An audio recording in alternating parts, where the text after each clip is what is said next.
Vamos ser honestos sobre a raiz de tudo isso. O problema dele nunca foi ter te perdido. O problema foi a vergonha que veio depois. A dor que o consumiu não era a da sua ausência, mas a do julgamento nos olhos dos outros.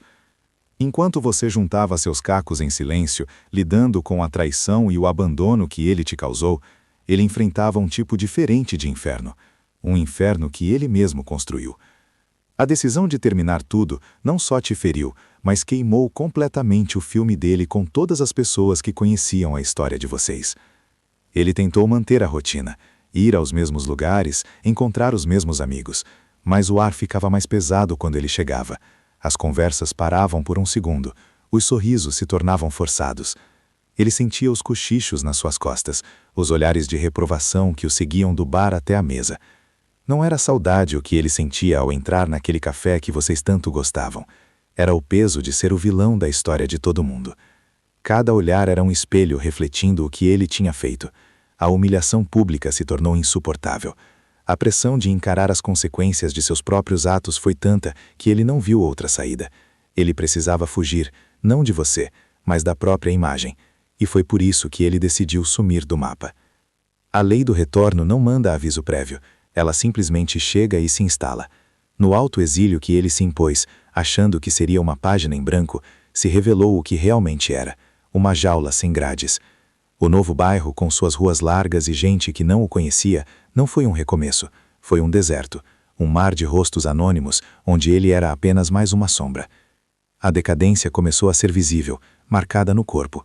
Ele emagreceu, mas não foi aquele emagrecer saudável de quem se cuida, foi o emagrecer de quem é consumido por dentro. O rosto, antes carregado de uma arrogância displicente, tornou-se uma máscara de tensão permanente. Os olhos que antes desafiavam o mundo, agora fugiam de qualquer contato, sempre baixos, sempre procurando o chão. Você o veria andando pela rua e notaria na hora, os ombros caídos, a postura de quem carrega um peso invisível, esmagador. A solidão que ele buscou como refúgio virou sua cela, e a angústia não ficou para trás. Pelo contrário, ela fez as malas e foi junto, a única companhia fiel que lhe restou. Incapaz de suportar o eco da própria consciência naquele silêncio forçado, ele percebeu a verdade mais dura. Não se pode fugir de si mesmo. E no fundo do poço do seu desespero, ele jogou a última e mais egoísta das cartas. Voltou a te procurar. A mensagem não era um pedido de perdão pelo que ele te fez, mas um pedido de socorro para o tormento que ele sentia. Ele não queria consertar o seu coração partido, queria que você o ajudasse a silenciar a voz do arrependimento que o assombrava todas as noites. Ele buscava em você um alívio, uma validação de que ele não era o monstro que seu espelho insistia em mostrar. Mas ele te encontrou diferente. Com uma serenidade que te custou noites em claro e muitas lágrimas engolidas, você apenas respondeu com a verdade.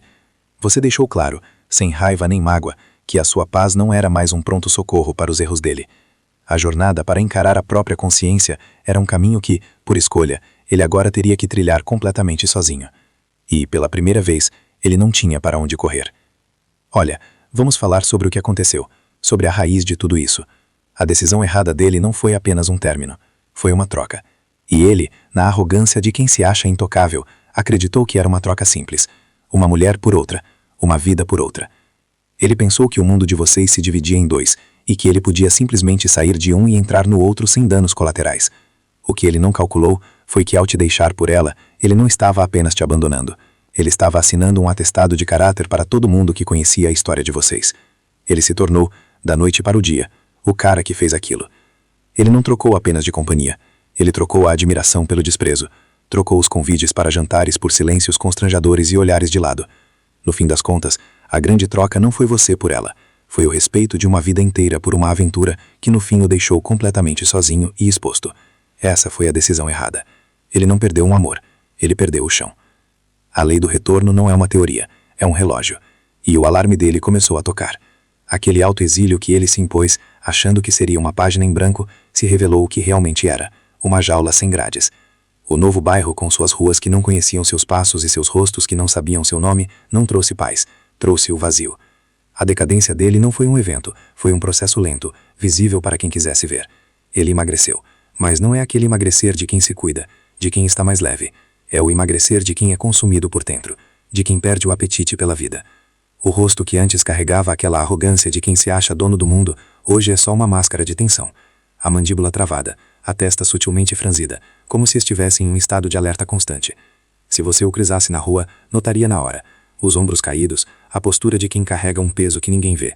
O olhar não encara mais, ele foge, busca o chão, a vitrine, qualquer ponto de fuga para não ter que sustentar o contato com outro ser humano. Ele entra numa loja e o medo dele não é ser reconhecido.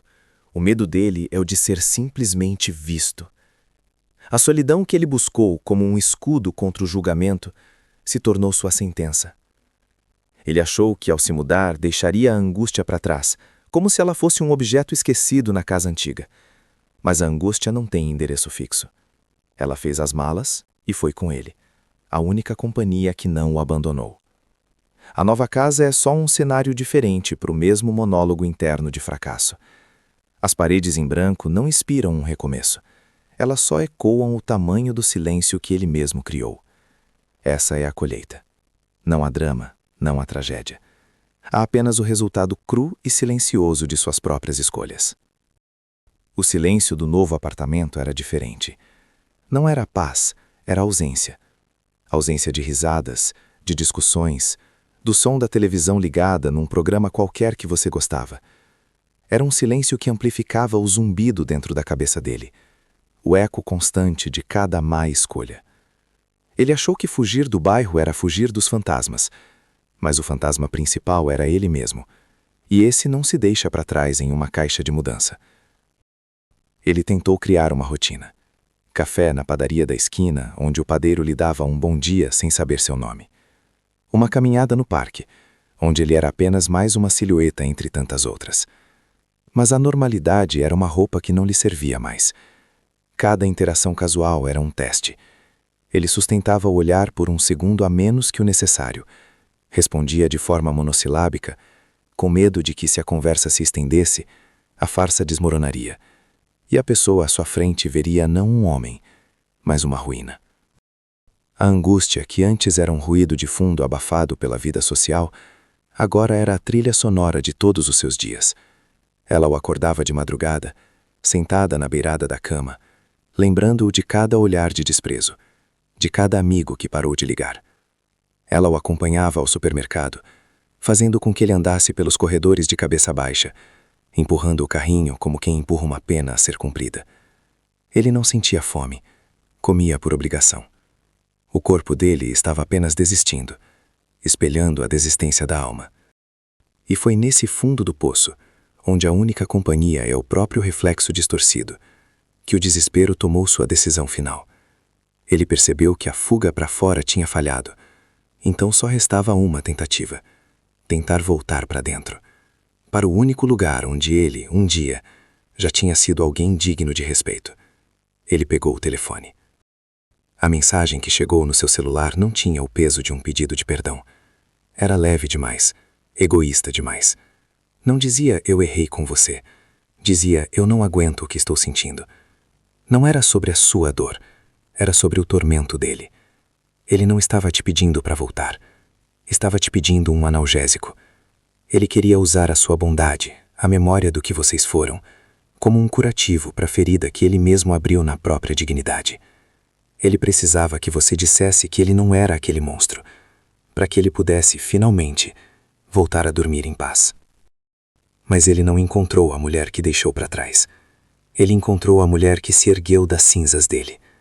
Você leu aquelas palavras e pela primeira vez não sentiu o coração acelerar de dor ou de esperança. Você sentiu nada. Uma calmaria profunda, a serenidade de quem finalmente entendeu que a tempestade do outro não precisa mais inundar o seu mundo. Sua resposta foi curta, clara e sem margem para interpretação. Não havia ódio, não havia ressentimento. Havia apenas um limite. Você explicou com a tranquilidade de quem levou meses para construir aquela paz, que a sua vida tinha seguido em frente, que a cura dele era uma responsabilidade intransferível, que o caminho para se perdoar, para encarar os próprios demônios, era uma jornada que ele teria que fazer sozinho, porque foi ele quem escolheu se afastar da única pessoa que um dia teria segurado a sua mão durante o percurso. Você apertou enviar e sentiu o último elo se quebrar. não com um estrondo, mas com um suspiro de alívio. Naquele momento, ele, do outro lado da cidade, encarando a tela, entendeu. Não havia mais para onde correr. Não havia mais ninguém para culpar. O silêncio no apartamento dele, antes apenas um vazio, agora tinha um nome: consequência. E você, pela primeira vez em muito tempo, estava completamente livre. Os sinais da queda dele hoje são sutis, mas inconfundíveis para quem sabe onde olhar. Não é um colapso dramático, mas uma erosão lenta e silenciosa da pessoa que ele um dia foi. Primeiro, o semblante. O rosto dele carrega um cansaço que não se resolve com sono. É uma exaustão que vem da alma. As linhas de expressão não são mais de riso, mas de uma tensão constante na mandíbula e na testa. O mais revelador, no entanto, são os olhos. Perderam aquele brilho de arrogância, aquela certeza que ele tinha sobre tudo. Agora são opacos, quase vazios, e estão sempre em movimento, fugindo de qualquer contato direto. É o olhar de quem tem medo de ser visto de verdade, de quem teme que o outro enxergue o tamanho do seu arrependimento. Depois vem o comportamento. Ele se move pelo mundo como se pedisse desculpas por existir. Os ombros, antes eretos, agora vivem curvados para frente. Um gesto inconsciente de quem quer se proteger ou se esconder. Ele anda rápido, sempre de cabeça baixa, focado no chão. Em lugares públicos, como um café ou um supermercado, seus movimentos são curtos, quase assustados. Ele pega o que precisa e vai direto para o caixa, evitando interações. Ao pagar, entrega o dinheiro ou o cartão sem encarar o atendente, respondendo com monossílabos. Ele se tornou um fantasma em sua própria vida, mestre na arte de não ser notado. Por fim, o ambiente ao seu redor é o espelho final. O apartamento novo, que deveria ser um recomeço, tem a frieza de um lugar de passagem. É organizado, mas impessoal. Não há fotos, não há objetos que contem uma história. A decoração é funcional, estéril. As coisas estão em seus lugares, mas a vida não está ali. O silêncio dentro daquelas paredes não é de paz, é um silêncio pesado, acusador. É o cenário perfeito para a solidão que ele escolheu como refúgio, e que agora se tornou sua sentença. Cada um desses sinais não grita, mas sussurra a mesma verdade. Ele não perdeu apenas você, ele se perdeu no processo. Vamos ser claros sobre o que é um ponto final de verdade. Não é uma porta que se fecha com estrondo, é o silêncio que vem depois. É a poeira que assenta e revela que o cômodo, na verdade, sempre esteve vazio. O futuro dele não será uma tragédia grega. Não haverá um colapso dramático em praça pública. A punição dele é muito mais sutil e, por isso mesmo, muito mais cruel. A mediocridade. Ele vai aprender a funcionar. Vai ter um emprego, vai pagar as contas, vai dar bom dia ao vizinho. Vai preencher os dias com uma rotina cinzenta e sem propósito, porque o propósito dele estava atrelado ao respeito que ele perdeu.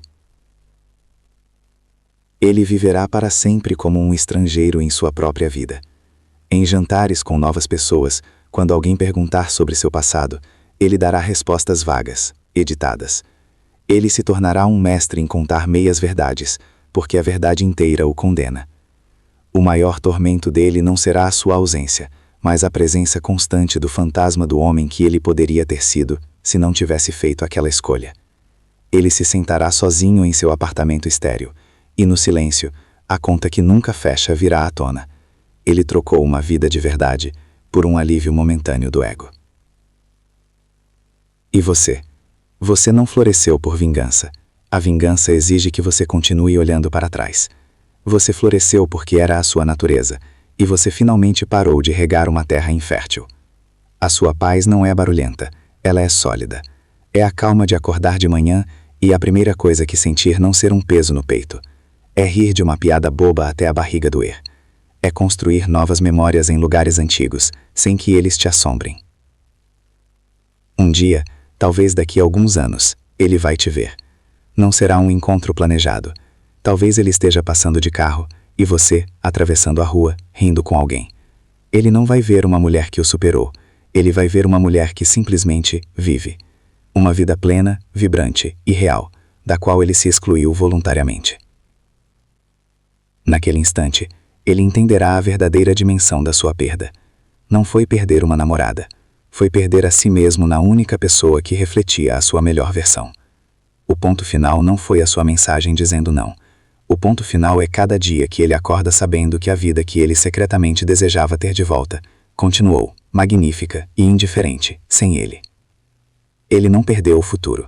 Ele perdeu o seu futuro. E essa é uma dívida que a vida não parcela. Vamos direto ao ponto. O problema dele nunca foi a sua ausência. Foi a vergonha. A decisão de terminar, provocada por ele, não só te feriu. Ela queimou o filme dele com todo mundo que conhecia a história de vocês.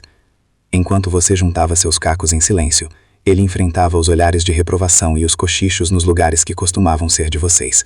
A dor que o consumia não era a saudade, era a humilhação pública. A pressão de encarar as consequências dos próprios atos se tornou tão insuportável que ele fez a única coisa que um covarde faz: sumiu do mapa, acreditando que podia fugir do próprio reflexo nos olhos dos outros. Mas a lei do retorno não pede licença, ela simplesmente chega. O autoexílio que ele se impôs não foi um recomeço, foi uma sentença. O bairro novo, com seus rostos anônimos, se tornou um deserto. E ali, a decadência começou a se manifestar no corpo. Ele emagreceu, mas não foi aquele emagrecer saudável, foi o emagrecer doentio de quem é consumido por dentro. O rosto, antes arrogante, virou uma máscara de tensão permanente. Os olhos, vazios, fugiam de qualquer contato. Ele andava de ombros caídos, como quem carrega o peso do mundo nas costas. A solidão que ele buscou como refúgio virou sua prisão, e a angústia não ficou para trás. Pelo contrário, ela fez as malas e foi com ele, a única companhia fiel que lhe restou. Incapaz de suportar o eco da própria consciência naquele silêncio forçado, ele jogou a última e mais egoísta das cartas. Voltou a te procurar. A mensagem não era um pedido de perdão por o que ele te fez, mas um pedido de socorro para o tormento que ele sentia. Ele não queria consertar seu coração, queria que você o ajudasse a calar a voz do arrependimento que o assombrava. Mas ele não te encontrou no mesmo lugar. Com uma serenidade que te custou caro conquistar, você respondeu. Sem raiva, sem mágoa. Você apenas deixou claro que a sua paz não era mais um pronto-socorro para os erros dele. A jornada para encarar a si mesmo era um caminho que, por escolha, ele agora teria que trilhar completamente sozinho. E pela primeira vez, ele não tinha mais para onde correr. E então, chegará o momento. Não será num dia de chuva, nem numa data comemorativa. Será numa terça-feira qualquer, no meio da tarde, quando o zumbido da rotina tiver te convencido de que o passado está finalmente em seu devido lugar. O celular vai vibrar sobre a mesa. A tela se acenderá e, por um instante que parecerá congelado no tempo, o nome dele estará ali. A mensagem será curta, cuidadosamente vaga, projetada para testar as águas. Algo como: pensei em você. Espero que esteja bem. Não haverá um pedido de desculpas, pois isso exigiria que ele reconhecesse a sua dor. Haverá apenas um gancho, uma tentativa covarde de te puxar de volta para a órbita do caos dele, para que a sua luz pudesse aliviar um pouco a escuridão que ele mesmo criou. Você vai ler aquelas palavras e o seu coração não vai disparar. Seu estômago não vai revirar. Você não sentirá raiva, nenhum pingo de esperança. O que você sentirá será algo muito mais profundo e definitivo. Nada. Será o silêncio de um campo de batalha depois que a guerra acabou há muito tempo. Você verá o nome dele, e as palavras que ele escreveu não como um fantasma, mas como um artefato de um museu da sua própria vida. Algo que um dia foi importante, mas que agora só existe atrás de um vidro. Naquele instante, você entenderá que a paz que você construiu tijolo por tijolo, noite sem dormir por noite sem dormir, não é negociável. Não é um refúgio temporário para as tempestades dele. É o seu lar. E você não vai derrubar a própria casa para abrigar quem um dia a incendiou. Seu dedo se moverá com uma calma que te surpreenderá. Sem hesitação, sem um segundo de dúvida. Você não vai responder. Não vai digitar e apagar. Você apenas pressionará a opção de bloquear aquele número. A pequena janela de confirmação aparecerá na tela, e você tocará em sim. O nome dele desaparecerá da sua lista de contatos, a conversa se esvairá no éter digital, e o último fio que te conectava àquela dor será cortado, não com um som de ruptura, mas com a leveza de uma pena caindo no chão. Você colocará o celular de lado, respirará fundo, e sentirá o ar encher seus pulmões de uma forma diferente, mas completa. Um peso que você nem sabia que ainda carregava se dissolverá no ar. Sou livre.